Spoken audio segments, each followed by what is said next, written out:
तैमूर तालपुर साहब, आपकी जमात नून लीग की इत्तेहादी भी है, लेकिन आपके जमात के अरकान कई दफ़ा ऐसे बयानात दे जाते हैं कि शायद हुकूमत दबाव में है। जिस तरह मंजूर वसान साहब ने कहा है कि कौमी असम्बली तहलील हो जाएगी, हो सकता है निगरान हुकूमत आ जाए, और महसूस हो रहा है कहीं दोबारा मुल्क में बड़ी सफाई ना हो जाए। सर, क्या कहेंगे आप? बिस्मिल्लाहिर्रहमानिर्रहीम। पहली बात तो देखें, एक पार्टी के अंदर भी जो लोग होते हैं वो भी इख्तलाफ राय अपनी जमात हम्म। के अंदर रखते हैं। तो हम्म। ये तो एक हुकूमत है जिसको हम सपोर्ट करके पावर में ले आए, तो ऑफ कोर्स डिफरेंसेस आते हैं। हमारे बहुत से ऐसे लोग हैं पीपल्स पार्टी में जो प्रो नून लीग है, और बहुत से ऐसे लोग भी हैं जो एंटी नून लीग है, क्योंकि सारी जिंदगी हम आमने सामने लड़ते आए हैं।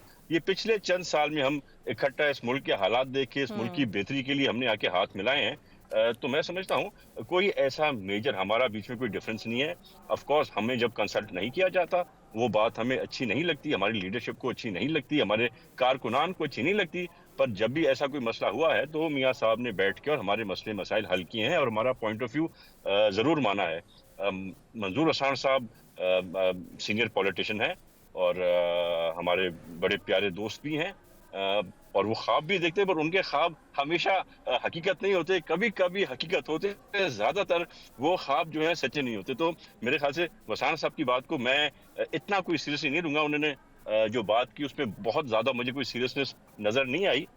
तो आई थिंक जो हुकूमत है ये हुकूमत ऐसी चलेगी, ये हुकूमत अपने 5 साल जरूर पूरे करेगी, और इस मुल्क की सालमियत के लिए, इसकी इकोनॉमिक स्टेबिलिटी के लिए इसके अलावा और कोई रास्ता नहीं। हम्म। इलेक्शंस का कराने का जो है इकोनॉमिक कैपेसिटी हमारे मुल्क में नहीं रही, तो हमें हम्म। इसी सिस्टम को चलाना है, बेहतर से बेहतर जितना चला सकते हैं हमें चलाना चाहिए, अपना हम्म। आपस में कोऑर्डिनेशन करके चलाना चाहिए। And we have to, this is the last hope for Pakistan, we have to get this country out of both the financial crisis as well as the economic crisis. Taimur Talpur Sahab, आपको नहीं लगता कि जिस तरह ये जो आईनी तरमीम जिस पे नासिर साहब भी अभी मौक़िफ़ दे रहे थे, इससे सुप्रीम कोर्ट, सियासी जमातें, पार्लियामेंट और इलेक्शन कमीशन सब आमने सामने आ गए हैं और ये सिचुएशन नहीं होनी चाहिए थी? मैं बड़े दुख के साथ कहूंगा कि हमारे जो ऑनरेबल सुप्रीम कोर्ट का जो फैसला आया है वो पॉलिटिसाइज फैसला है। जुडिशरी कभी पॉलिटिसाइज नहीं हो सकती, नहीं होनी चाहिए। पर जो इम्प्रेशन, सही इम्प्रेशन या गलत इम्प्रेशन, पर जो इम्प्रेशन हम पे आया है वो ये है कि खुली तरह से सपोर्ट की गई है पीटीआई की। और आपको ये बता दूं कि अभी जो इलेक्शन कमीशन ने अपने रिजर्वेशंस दिए हैं जो आके आपके सामने आएंगे, उनमें उन्होंने भी उसमें यही कहा है कि जो सुप्रीम कोर्ट का वर्डिक्ट आया है उस वर्डिक्ट में ये नजर आता है कि वन सिंगल साइडेड जमात की सपोर्ट की जा रही है। हम्म। जो हमने किया है, जो कानून बनाना है, वो कानून बनाना इस असेंबली का राइट है, असेंबली के मेंबर्स का राइट है। अगर वो कोई कानून बना रहे हैं तो अपने दायरे के अंदर, अपने दायरे से बाहर नहीं जा रहे। और एक कानून, एक अच्छा कानून, हमने हमेशा लोटोक्रेसी को हमेशा सप्रेस किया है। हमने हमेशा कोशिश की है कि जो सियासतदान जिस जमात से जीत के आए, चाहे वो नून लीग हो, चाहे पीपल्स पार्टी हो, चाहे कोई तीसरी जमात हो, वो उसी पार्टी के साथ रहे। और जो हम ये कानून ला रहे हैं, जो आज सदर जरदारी ने साइन भी कर दिया है, उसके बाद और मजबूती होगी, डेमोक्रेसी और स्ट्रांग होगी। कल को किसी की भी हुकूमत हो, ये पॉसिबल नहीं होगा कि कोई एक पार्टी को तोड़ के उनके अरकान को पैसे दे के या टेरराइज करके या विक्टिमाइज करके और लाके वोट कर। तो मैं समझता हूँ एक अच्छा कानून लाया गया जिसकी हमें तारीफ करनी चाहिए, इसको पॉलिटिसाइज नहीं करना चाहिए। बिल्कुल सही।